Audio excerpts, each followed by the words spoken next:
Hello there and welcome to the series of videos that's going through the content of A-level maths. Here is the factor theorem, so we can answer questions from exercise 7c. So what does the factor theorem mean for smaller polynomials, and then we'll extrapolate onto larger polynomials.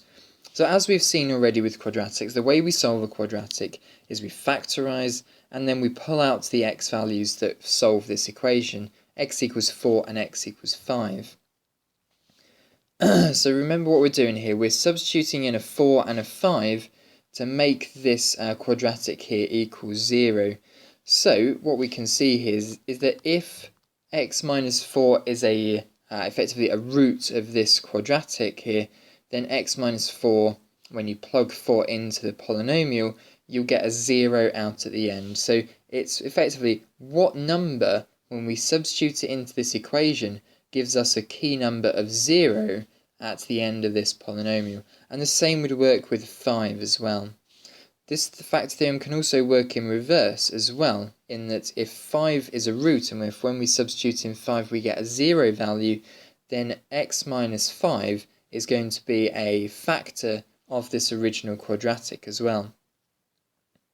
So it's the key value of getting an answer of 0 that when you plug in a value here will mean that x minus that number will be a root of the polynomial. So let's try it, for example, with this new equation here, and we'll sub in 1, for example. When we substitute 1 in here, we get minus 9 equals 0, which doesn't work. We get a minus 9 when we substitute it into the left-hand side. So x minus 1 is not a root. X minus 1 is not going to be a root of this polynomial here. Let's try subbing in x equals 2. And this time we do get 0 for the left-hand side. So in this case here, because 2 gave us the answer of 0, then we know that x minus 2 is going to be a root of this polynomial here. And you may have already worked it out. It's going to be x minus 2, x plus 8. Okay, so what is the factor theorem? Well, here it is. So there's two parts of the factor theorem, the reverse of each other. So if f of value p is equal to 0, so we've got to find this value p here. If when you put it into the f function and you get a 0, then x minus p is a factor of f of x. It's a bit like from before when we found a p-value of 2, and that's told us that x minus 2 was a root of that quadratic. And the same theorem works in reverse as well. If we know that x minus p is a factor, then f of p must equal 0. So for example, going backwards, because we showed that x minus 4 was a factor of that first quadratic, then f of 4 will give us a value of 0 using the factor theorem. So it very much makes sense, it very much links in with what we've done with quadratics, but we're going to expand it to cubics and quartics later on. So let's see what this means here, just to give you a few flavours and examples. F of 3 equals 0, so given that that key value 3 gave us an output of 0, x minus 3 is going to be a factor of f of x. Notice here how you have to plug in the negative value of whatever you plugged into your f function, so it's x minus 3 is a root.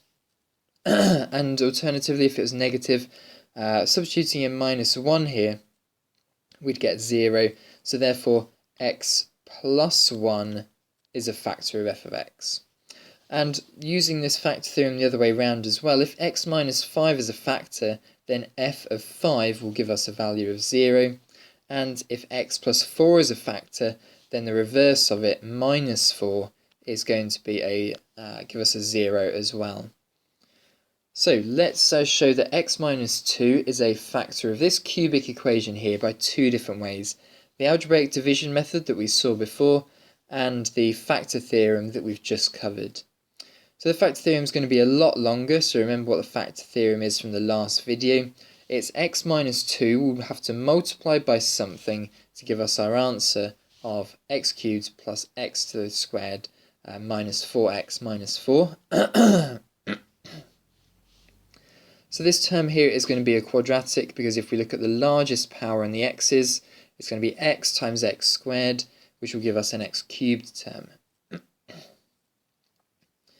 So put your answer in the top row there. X minus 2 will go down the side, and then all of these terms here will go inside the boxes here. So the first term that always goes in is the first value, the highest value of x. That's x cubed. And what do we need to times by x to get x cubed? That needs to be an x squared here. Let's expand the bracket with the 2 as well. So we're going to get minus 2x squared here. But in total, we're going to want these to add up to plus x squared. So in this box here, we're going to need a plus 3x squared. So this term up here with the bx is going to be plus 3. Let's expand this bracket now with the minus 2, and we get minus 6x. But we want in total minus 4x. So this value up here is going to have to be plus 2x to simplify this to minus 4x. So we need a plus 2 up here. And plus 2 times minus 2 is going to be minus 4. So out of this, given that we've seen that x minus 2 times x squared plus x 3x plus 2 equals x cubed plus x squared minus 4x minus 4, we can clearly say here that as the answer of the remainder is 0, so you see from here to here there's a difference of 0, therefore x minus 2 will be a factor. And the alternative way of doing it by the factor theorem, so you can see both methods here, is if x minus 2 is a factor, then when we plug in f of 2, we should get a 0 out. So substituting in the value 2, and we get 0. So using the factor theorem that if f of 2 equals 0, then x minus 2 is a factor of this polynomial here. So because the answer is 0, x minus 2 is a factor by the factor theorem. Okay, so the next question here is to fully factorize 2x cubed plus x squared minus 18x minus 9. So we've got to find some values here that we can plug in to get a 0, and that will help us in forming some initial starting brackets. So when we plug in the value of 1, we get minus 24, that's no good. When we plug in 2, we get minus 25, that's no good. When we plug in x equals 3, we get 0 exactly. So given that when x is 3 equals 0, or in other words, when f of 3 you get a value of 0, we know then immediately that x minus 3 is going to be a factor of this polynomial here. Okay, another way of seeing this, and another way of finding out these factors here, is to use your calculator. If you hit the menu button and go down to option number 9, the table function, type in your function that you're looking to divide through by a polynomial. Start your range of x numbers that you're going to try and plug into this equation. Start at minus 5, go down to 5, and it's going to increase by 1 each time. And what you get here is a list of numbers here that when you plug these numbers into this equation that you typed in earlier, you get these results. So it looks like minus 3 would be a root of this polynomial as well, and when you go down to 3, you get a 0 as well. So not only is x minus 3 going to be a root, but from before, x plus 3 is going to be a root as well. But we'll just carry on with x minus 3 being a factor. So now we've got to find the, we've got to now do the division of x minus 3, dividing this polynomial here. So just as we did before, so we've got to find, using the box method, whoops, that should be a 3 up here. We've got to find what divides this by x minus 3 to get our answer of this. So the highest value on the power of x goes in the top left. We need a 2x squared to go there. Expand it, you get a minus 6x squared. In total, we need positive x squared, so we need plus 7 more x squareds to go in there. We therefore need a plus 7x to go at the top there. So therefore, when we expand it, we get a minus 21x here. When we when we expand this, we're going to need to get minus 18x. So in order to get from minus 21x up to minus 18x, which is our answer, we need to add on 3 x's. So therefore we need a plus 3 where that c is, and expanding the brackets we get a minus 9, which is perfect. So therefore our answer here is going to be 2x squared plus 7x plus 3, and we should be able to factorize this as well. So just from observation we can factorize this, we don't need to go through and find factors like we did before. And what did I tell you? I told you that x plus 3 would be a factor because when we plugged in minus 3 we got a 0. We didn't get the x equals minus a half solution out of that calculator mode because it was a step of a half that we'd require to get this solution here. So now that we've fully factorized it, we've done that part of the question. Now we need to draw a sketch of this polynomial. And now that we know the roots, we can just write that it will intersect at these 3 values and intersect at minus 9 as that's the constant on the end. So plot all those coordinates, and it's a x cubed term, a positive x cubed term, so start in the bottom left and end in the top right. So it's quite useful, this factor theorem, so if you ever get stuck on how to factorize a cubic, try some different values of x, and it will give you one of the brackets that's required. Okay, another way they can phrase the question is, given that x plus 1 is a factor of 4x to the 4 minus 3x squared plus a, find the value of a. So what we're not going to do is try that algebraic division method and substitute in different values of a. What we're going to use is the factor theorem.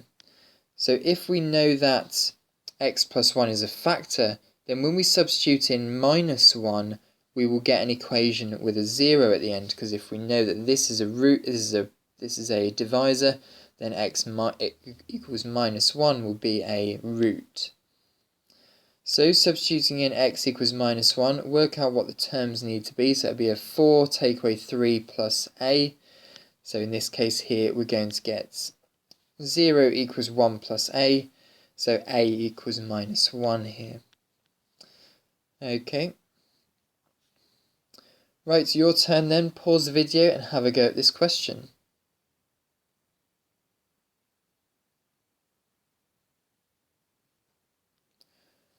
Right, well done for having a go at this question then. Question 1a is use the factor theorem to show that this factor here is a factor of this equation here. So if it says use the factor theorem, you have to use the factor theorem. So what we do is substitute in the value 1, because that's what would be the solution to a bracket of x minus 1. And what we get is 4 lots of 1 cubed minus 3 lots of 1 squared minus 1. And if this equals 0, then it is a root, or is a factor. So it'd be 4 take away 3 take away 1, which does equal 0. Perfect, so that's what we wanted. So what we'll do is we'll write a little conclusion now. As f of 1 equals 0, x minus 1 is a factor by the factor theorem.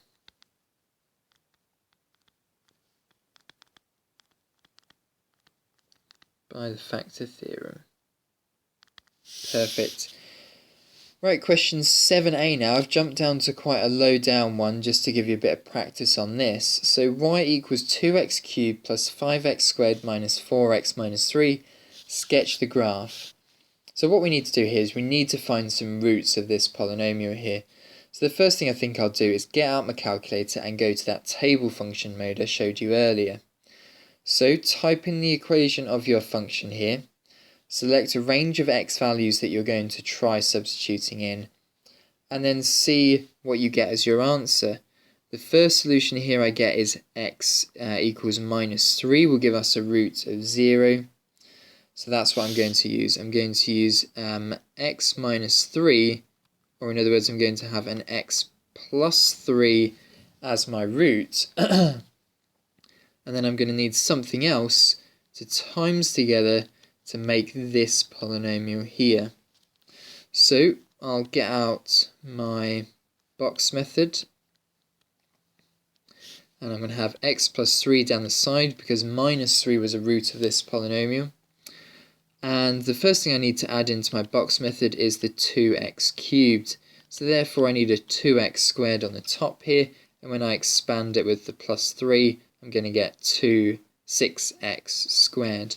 In my answer here, I want only 5x squared though, so I have to take away another x squared. So in this term here, I need a negative x to multiply together to make minus x squared. Expand that with the 3 and I get minus 3x. What I want actually is minus 4x, so I then need another minus 1x to get minus 4x, and then 3 times minus 1 will give me minus 3, which is exactly what I have here, so perfect.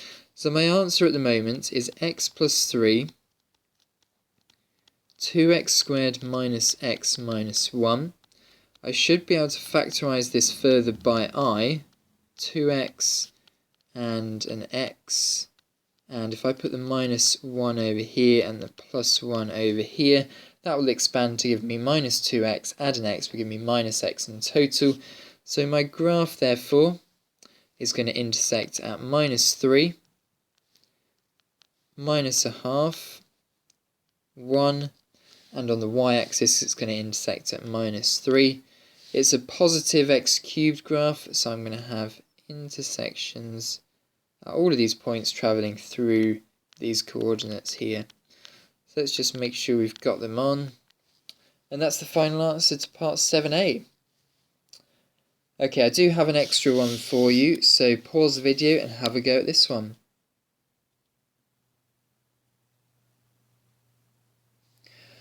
Right, well done with having a go at question 10. Now I'll do this quickly. X minus 1 and x plus 1 are factors.